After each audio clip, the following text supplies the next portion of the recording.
The Hockey World Cup will start in 2 weeks' time. 2 weeks' time, games in Spain and Holland. Ireland are going to open up against the Dutch on July the 2nd at Amsterdam's Wagener Stadium.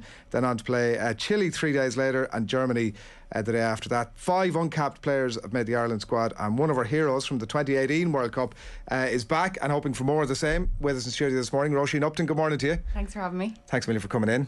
Delighted to be here. Germany, Holland and Chile. That's tough. It is a tough pool. The only pool out of 4 to have 3 European teams in it, and I think the standard of hockey in Europe speaks for itself. We have the most nations competing in the World Cup, so it's not an easy task. And as you said, we're opening up with the world champions on the first night in what will be a packed out Wagener Stadium, so you can imagine the excitement in the squad. 5 new caps, 15 out of our 20 travelling players haven't been to a World Cup, so everybody's buzzing at the moment. What's the chat about, world champions, Olympic champions? You've played them recently and the results haven't gone your way. What's the chat about the Holland game in terms of the expectation out of it, or the fact that it's the opening game, you're straight into it, it's a tough task.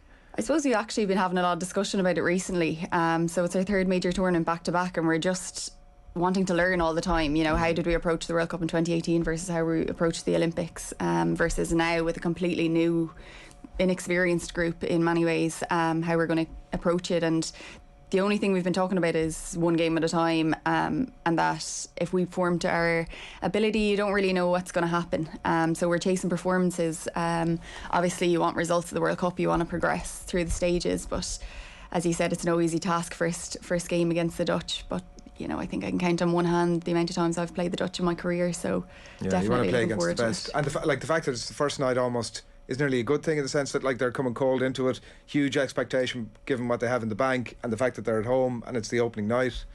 Yeah, I suppose we'll go into this World Cup and teams won't underestimate us, and each World Cup will have its own challenges. A lot of these countries, 10 out of the top 15 countries in the world are competing in a pro league year round, so they're getting that competition. We're playing the world champions opening up. I think it's just going to be complete excitement. Maybe they'll underestimate us. They'll look to the Germans, who they've recently played in the Pro League. They had 2 close games against them. It was 3-2 and 4-2 after the Germans were up 2-0 in one of the games. So hugely competitive there. But it's just looking to test yourselves against the best in the world. Does it feel different playing against the Dutch? Is there something different that they do? Is it just individual quality doing the simple things right, or how does it differ from every other match you play? Yeah, I suppose every country has their own style, and with the Dutch, what they do looks incredibly simple, but I'd say the main thing is their ability to constantly be pre-scanning and know where they're going next. So their positioning is constantly open shoulders, looking to go forward. I suppose it's very similar to soccer when you think about the best midfielders in the world, constantly, having 360 vision, knowing where they're going next. The Dutch will be very similar and set the standards for that, whereas then you'll go into a game against the Germans, who might possess the ball for 50, 60 passes, and you just have to be happy and loving being, defending. That's what we have to do against the Germans, and then we'll get our opportunities to counter-attack. And that's a big aspect of our game that we've been working on over the last couple of years, that would feel more comfortable and maybe taking a couple of those opportunities, whereas before we knew we were going into 60-minute battle, sitting in our 25. And then the second game against Chile is coming up against a country that we don't know a whole lot about. This is their first major tournament. They haven't been to an Olympics or a World Cup, so similar to ourselves 4 years ago. And are you kind of wargaming for that Chile situation, which differs just based on rankings to the Germany and especially the Netherlands situation? Yeah, I suppose, if we want to progress through the stages, beating Chile would technically be the easiest way to do it. So it's definitely a target game for us, and it sits nicely, I think, in our pool. We play against the Dutch and we'll have 2 rest days, and then we'll play against Chile before playing against Germany the following day. So we'll have, they'll have played a game in our pool. We'll have a lot of video by that stage to see what kind of styles they're playing, because right now we're looking at video from last summer, and yourselves, a lot can change in a year. You were saying before, and you're just going into camp now today. We are. Is it? Yeah, we're playing another series. Actually, we're just back from Japan about 2 weeks, but they're coming over this way. Preparing for the World Cup. They'll head on to Spain afterwards, 4-game test series in UCD. And you might get very familiar with Japan over the next while, because you might end up getting them sort of later on in the tournament as well, obviously. Yeah, well, I suppose the process for how you get out of your pool is very different depending on where you sit. Like if you come first, you'll go straight to a quarter final. If you finish second or third, you're going into a playoff game with, I think, Pool D, which will be countries from Spain that would fly over, and then you have playoff games. And then if you come fourth, you'll go into a bottom 4 playoff game just to see where you match up 13th to 16th, just for ranking points. I was listening to an interview that you gave with Nathan. It was before the World Cup final in 2018 last night, and you were talking about the goals that you'd set out, and obviously everybody understood that you'd way overshot where the goals were at. You were saying we just wanted to get out of our pool and see how we went in the quarterfinals. Have you discussed that yet in terms of this tournament? Well, it's much the same. Yeah. You know, we're ranked 12th in the world, and yeah, we were chasing consistency and wanting to be in these tournaments, but even though other countries know more about us, there isn't really any expectation. You know, we didn't come out of our pool last year at the Olympics, so now looking at this squad, we've been together, this actual set squad, about 6 weeks, because there was a Junior World Cup in December that got postponed because of COVID, and it didn't end up happening until April. So a good chunk of our players, 5 or 6 of those players, were playing in that. And then you had, I suppose, the likes of me and a good crew of us that had gone back to work for the last year and that were balancing, you know, finally getting a rest after a 5-year Olympic cycle. So we've come together in the last, it was just pre the Japan trip, to be honest. And we've had a really good preparation so far. Everybody's buzzing, but in terms of targeting games, I suppose, yeah, Chile is the obvious one, and we'll see what we can do against the Dutch and the Germans. Is there a freshness to that, almost in the sense that you get a bit of a breather from it? The new players have come in, there's obviously been some retirements. Does that, because, like, I mean, on the face of it, you're looking at maybe a more inexperienced squad heading into it, but there's a freshness maybe to some of that as well, accentuating the positives of that almost. Yeah, you have to, I think, and it's been great in the sense that it's also pushed us who've been around for quite a while. You know, they're questioning how we do certain things, we're refining things, we're doing things a little bit differently, because things can become stale. I think in terms of tactics, like, or yeah, in terms of tactics, in terms of, you know, flair, I suppose when you first come into a squad, you're not thinking about pressure, you're not thinking about, you know, I suppose when we had gone to a World Cup in 2018, we knew how special it was and how hard it was to get there. That core squad had been together, and I was one of the last into it, but they'd been together for 6 or 7 years, and now you're looking at a brand new squad that's been together a couple of months. I think, as you said, with the experience we've lost from last year, it's circa 1,600 caps from our squad of 22, 23 going into this World Cup. So with that, we just have an unbelievable amount of energy, enthusiasm and excitement, and I suppose the not overthinking, that's left to us to really, you know, knock home the tactics and get people up to speed as much as you can without overwhelming them, and just allowing them to enjoy this. How do you ensure that the 1,600 caps don't go missing when it comes to the transition to what is essentially a new squad? I suppose it's just having those conversations with who out of us that's still there. We have 5 from the World Cup a couple of years ago that competed in it, but we have, you know, 10 or 11 that competed in the Olympics last year, and you're wondering, you know, how did we approach each game? Were we on the same page? It's just having all those honest conversations that we might have had before, because we didn't have the opportunity to debrief tournament hockey. You know, it's quite different to soccer and rugby, where you're playing back-to-back games. So when you're in a tournament, you're not getting to say, God, did we perform there or did we not? Because straight away you have to refocus. And then you go away and the tournament ends and you have a break for a couple of months, and those conversations might never happen. So we've had to, you know, we've been working with our team psychologist, Mags McCarthy, in ensuring that we're just giving as much information that we can, but at the same time, as I said, you don't want to overwhelm people. That's interesting, because I guess that is like one of the huge differences, given like all your big games are in a tournament setting. I guess most modern playing groups in every sport are player-led at the moment anyway, but I presume even more so in that setup, it's very much figuring things out for yourself on a game-to-game basis. Yeah, I think actually in the past 6 weeks, it's probably been the most player-led that I've experienced within the squad. Just because I think it's easier to have small conversations sometimes. You know, things go amiss when you're sitting in a room of 30 people and you're just talking at people. Like, do people understand it or don't they? Whereas if we're able to sit down together and to look over a video for 20 minutes and you're asking me about different clips or situations, then of course that's how you're going to learn the most. And that's probably an untapped area that we're looking to just get better at. Is your sense that the quality of this squad can be as good as the one we saw in 2018? I think so.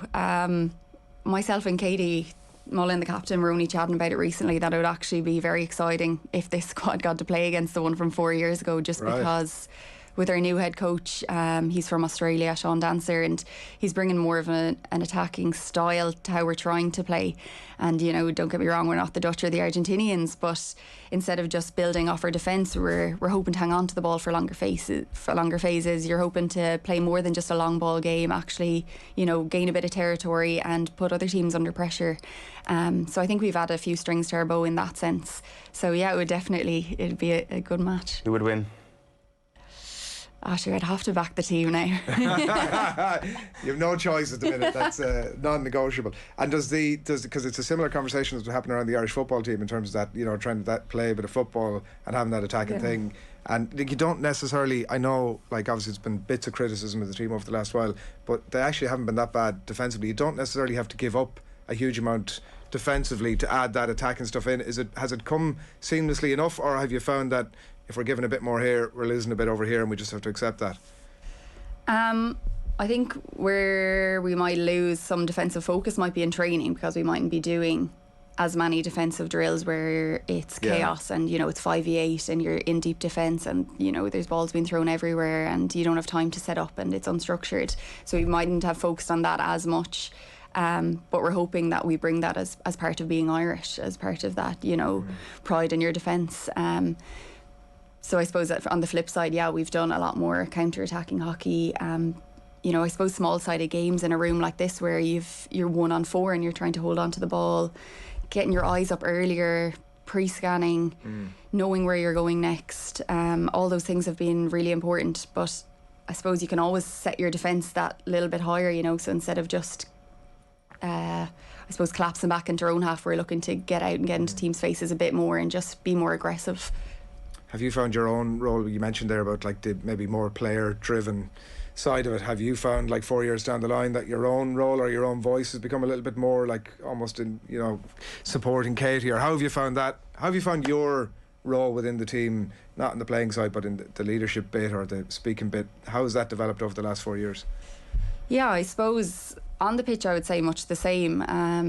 I love to communicate, and I'm sitting in a position in front of kind of a back three where it's what's known as a free man, or I suppose in soccer terms a defensive centre midfielder. So you're constantly trying to put out fires before they happen and communicate to people what's happening in a structural sense.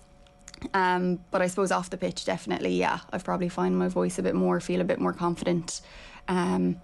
Just chatting to people, but I suppose I didn't have to before either. You know, we had a lot of strong voices, we had a lot of leaders. Shirley McKay, the most capped player in the country across all sports, you know, Hannah Matthews, Anne O'Flanagan, Chloe Watkins. We had it in abundance, so my voice wasn't needed. So I'm actually really enjoying that aspect now of my role changing again. What are you doing, like? It's just what you said, like it's just, I suppose you're trying to fill people with confidence now. You're just taking more ownership on and off the pitch.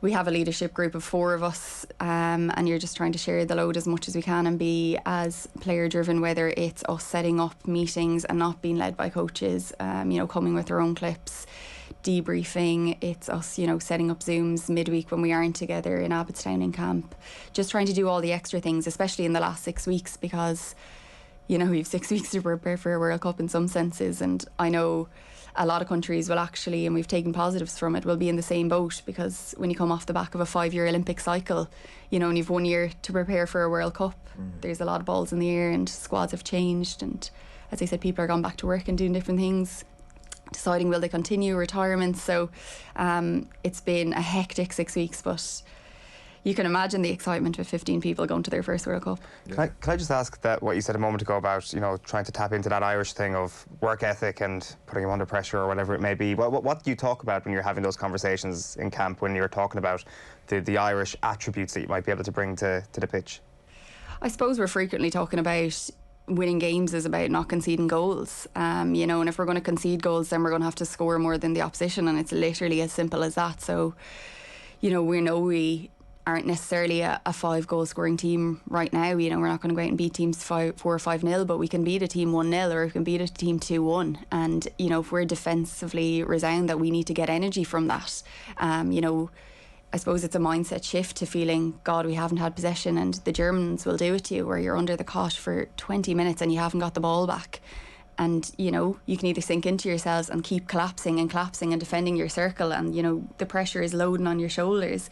But often it's perceived pressure, and it's in those moments being brave and stepping out and holding your structure and gaining a lot of energy that, you know, you can't break us down. And that's a big part of, I think, especially going against the Dutch and the Germans, where goal difference will matter in our pool. So you're thinking now, great, we don't have possession, rather than, oh God, we don't have possession.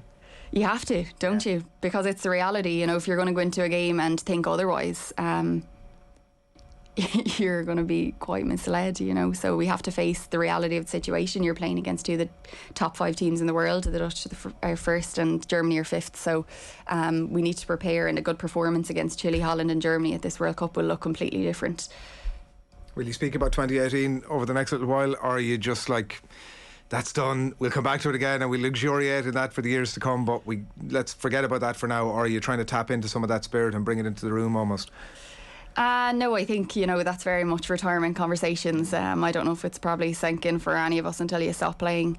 What we achieved back then, it was crazy. But for now, yeah, it's very much just staying in the moment, and we're flying out on Monday week. So the Japanese series is very much our focus. You know, taking a few more things off that we want to before we get to a World Cup. Yeah, very exciting. Listen, you've been really good with your time, and we really appreciate you coming in at such a crucial juncture in the preparation. So good luck against Japan over the next while, and hopefully Nathan will be chatting to you again live in the line from, I don't know, would it be, is the final in Holland? Obviously it's split over a couple of countries. Spain, the semi-finals and finals. Okay, right, okay. Well, hopefully you'll be on the line to Nathan at some point before the World Cup final in a few weeks' time. Thanks a million for coming in. Roisin Upton from the Ireland hockey team, and as I said, they begin the 2022 World Cup. It's against Holland, July 2nd, Amsterdam's Wagner Stadium. We'll have much more on that over the coming weeks as well.